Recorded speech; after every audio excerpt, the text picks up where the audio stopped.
Friends നമ്മളിതാ നല്ല മഴയാണ് കേട്ടോ. നമ്മളൊരു കൂടിൻ്റെ പണിയിലായിരുന്നു.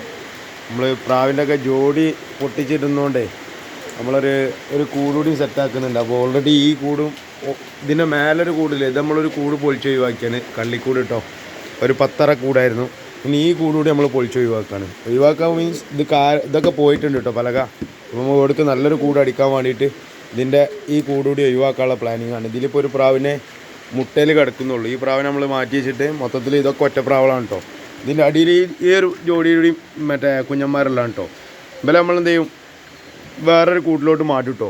പിന്നെ മഴക്കാലമായതുകൊണ്ട് നമ്മളെല്ലാ പ്രാവളും ജോഡി പൊട്ടിച്ചിട്ടോ. പാകിസ്ഥാൻ പ്രാവളൊക്കെ ഇതാ എല്ലാം ജോഡി പൊട്ടിച്ചിട്ടുള്ളത്. പിന്നെ ഇനി അടുത്ത മഴക്കാലം കഴിഞ്ഞിട്ട് നമ്മൾ ജോഡി ഇടുള്ളൂ കേട്ടോ. ഈ ഒരു പ്രാവിൽ ചെറിയ കുഞ്ഞ വിരിഞ്ഞെടുക്കുന്നുണ്ട്, ഇതിലും കുഞ്ഞ വിരിഞ്ഞെടുക്കുന്നുണ്ട്. ബാക്കി എല്ലാ പ്രാവിനും നമ്മൾ ജോഡി പൊട്ടിച്ചിട്ടോ. പിന്നെ നിലവിൽ ഇതാകണ്ടല്ലേ, എല്ലാ പ്രാവിലും ഒറ്റ പ്രാവുള്ളൂ. അപ്പോൾ മേൽപ്രാവളം മാത്രം നമ്മൾ കൂട്ടിൽ വെച്ചിട്ട് ബാക്കി എല്ലാ പ്രാവളും നമ്മൾ ജോഡി പൊട്ടിച്ചിട്ടാണ് ചെയ്ത്. ഇതിലൊക്കെ നമ്മളെ ഫീമെയിൽസുകളാണ്. ഇത് നമ്മൾ മുന്നേ വീഡിയോ ചെയ്തിരുന്നു പാകിസ്ഥാൻ പ്രാവിൻ്റെ ക്രോസുകൾ സെയിലിനുള്ള. ഓൾറെഡി നമ്മളൊരു 10 ബേർഡ് ഏകദേശം സെയിലായിട്ടോ. പാകിസ്ഥാൻ ടെടിയിൽ വെട്ട ഇതെല്ലാം അവലെല്ലാം മാറ്റി വെച്ചിട്ടുണ്ട്. ഇത് ടെടിയിൽ വെട്ട ബേർഡാണ് കേട്ടോ. ഓക്കെ, അപ്പോൾ നമ്മൾ ഈ കൂട് ലൈക്കായതിനൊക്കെ ഒന്ന് ലൈക്ക് അടിക്കാം കേട്ടോ. നമ്മളിപ്പോൾ പണി നടന്നുകൊണ്ടിരിക്കുന്ന കൂടാണ് കേട്ടത്. അത്യാവശ്യം നല്ല വൃത്തിയിൽ ചെയ്തിട്ടുണ്ട്.